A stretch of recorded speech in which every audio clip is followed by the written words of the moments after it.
Phone కొంచెం అనుకోలేదు.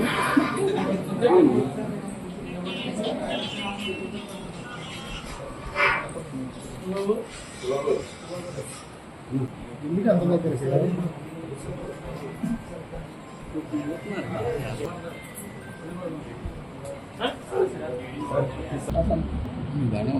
చెప్పలే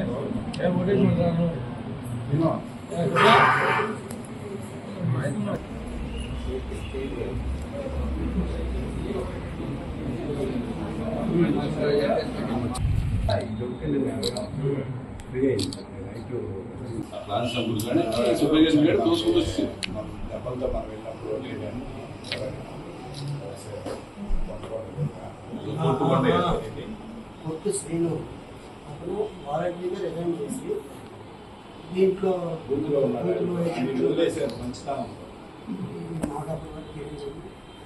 నేను ఓటేసాకే వెళ్తాను, నేను హాస్పిటల్ వెళ్ళండి, ఓటే తగ్గింది.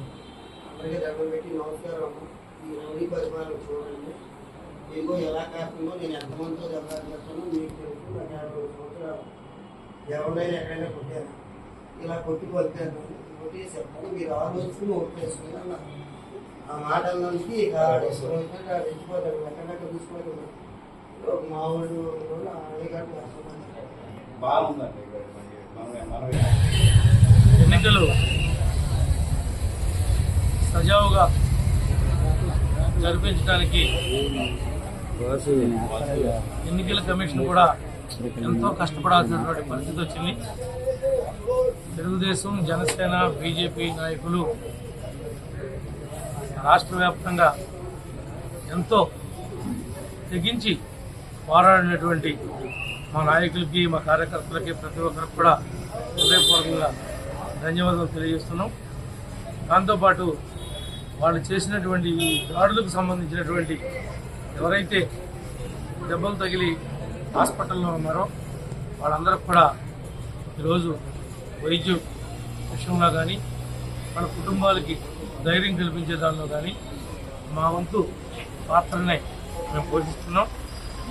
రేపు రాబోయేటువంటి ఫలితాల్లో వన్ సైడ్ ఫలితాలు రాబోతూ ఉన్నాయి. ప్రపంచంలో ఉన్నటువంటి అన్ని దేశాల నుంచి కూడా ఈ జగన్ని తరిమి కొట్టాలని చెప్పి ఇక్కడికి వచ్చి ఓటేసీలు కూడా సందర్భాలు. అలాంటి వారందరినీ కూడా రుణం తీర్చుకోలేము. హైదరాబాద్ నుంచి కానీ, ఇతర ప్రాంతాల నుంచి కానీ ఏదో ఒక జాతర మాదిరిగా జనమందరూ కూడా రావటం, ఇంత పెద్ద ఎత్తున పర్సంటేజ్ నమోదు చేయటం మరి ఒక చరిత్ర ఇది. దీనందరికీ కష్టపడినటువంటి చంద్రబాబు గారు, పవన్ కళ్యాణ్ గారు, లోకేష్ బాబు గారు, వీళ్ళందరూ కూడా ప్రతి ఒక్కరూ పార్టీకి సంబంధించినటువంటి సామాన్య కార్యకర్త దగ్గర నుండి పార్టీ అగ్రనాయకత్వం దాకా ప్రతి ఒక్కరూ కూడా వినోచితంగా పోరాడారు. ఆ ఫలితాల్ని రేపు చూడబోతా ఉన్నాం. ఎవరైతే ఎలాంటి ఎప్పుడూ లేని సంస్కృతి ఎలక్షన్లో దాడి చేసి భయపెట్టి బూతుల్ని క్యాప్చర్ చేసుకోవాలనేటువంటి దుర్మార్గమైనటువంటి ఆలోచనతో ఎన్నికలకు వెళ్ళారో వాళ్ళకి తగిన గుణపాఠం ఇప్పుడు ప్రజలు ఓటు రూపంలో చెప్పారు.